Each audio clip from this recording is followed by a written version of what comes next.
eu estava aqui pensando, os servidores da educação são os servidores públicos que menos recebem no nosso funcionalismo público aqui no Brasil. Se a gente considerar os três poderes, o poder executivo já é aquele que tem a menor remuneração dos seus servidores. E dentre os servidores públicos do Poder Executivo Federal, a gente ainda tem os servidores da educação, que são os que menos recebem. Se a gente considerar alguma autarquia, algum ministério do Poder Executivo Federal, no geral, os cargos que exigem apenas nível médio, os salários são entre 5 mil, 6 mil reais, alguns cargos podem até atingir um valor de 8 mil reais. Isso salários iniciais.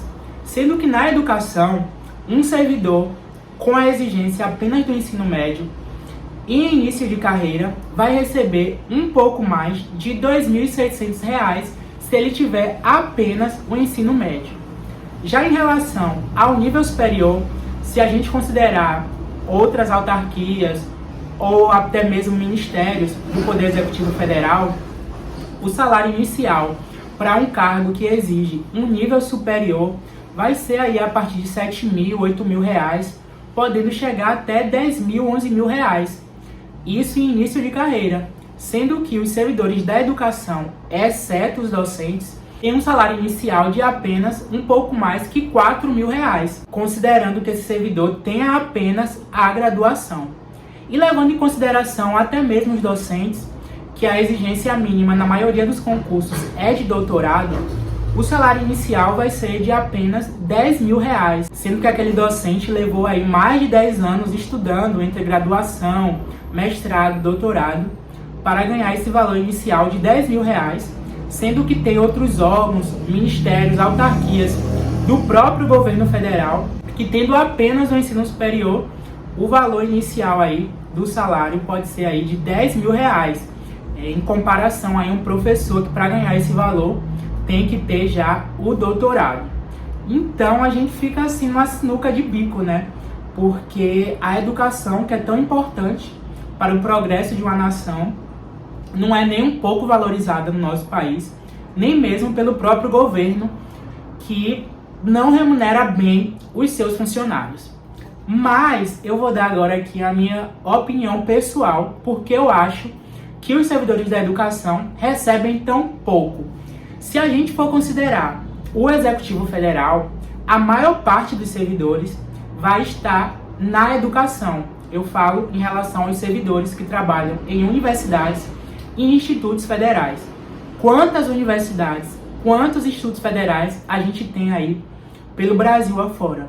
Nós temos inúmeros e houve uma grande expansão durante os primeiros governos do presidente Lula e também o governo da presidente Dilma.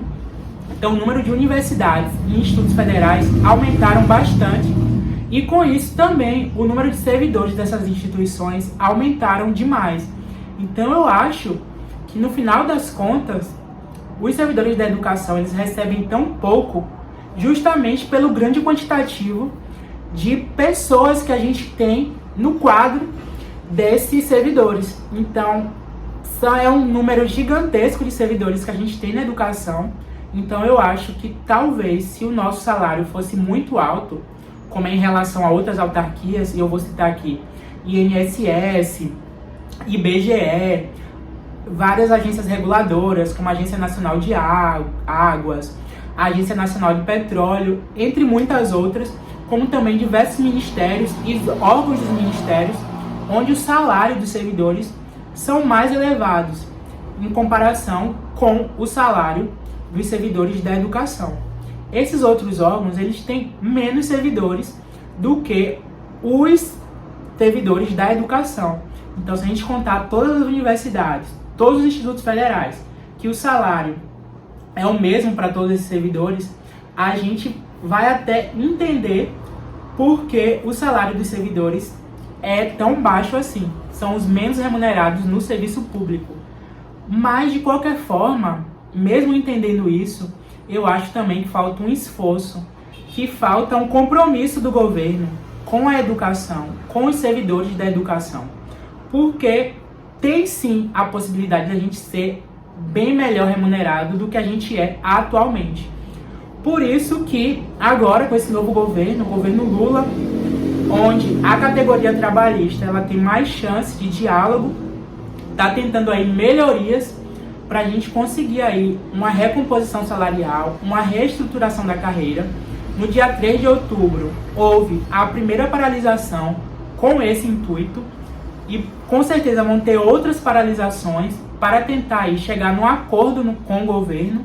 E se não houver um acordo, infelizmente, tem a possibilidade de haver uma greve para ter essa recomposição salarial. Não que vai ser de uma hora para outra a gente conseguir ganhar um super salário, um salário equivalente a esses outros órgãos de outras autarquias e ministérios que eu falei, mas a gente quer pelo menos uma melhoria na nossa carreira, incentivos para que a gente se sinta valorizado e também para que essa categoria se fixe no serviço público, já que atualmente muitos cargos de universidades e institutos federais servem apenas como um concurso escada. A maioria dos servidores eles entram nesses cargos como primeiro concurso ali para adquirir uma estabilidade e a partir daí migrar para uma outra área, um outro concurso, um outro órgão em que ganhe uma remuneração melhor e possa ser bem mais valorizado.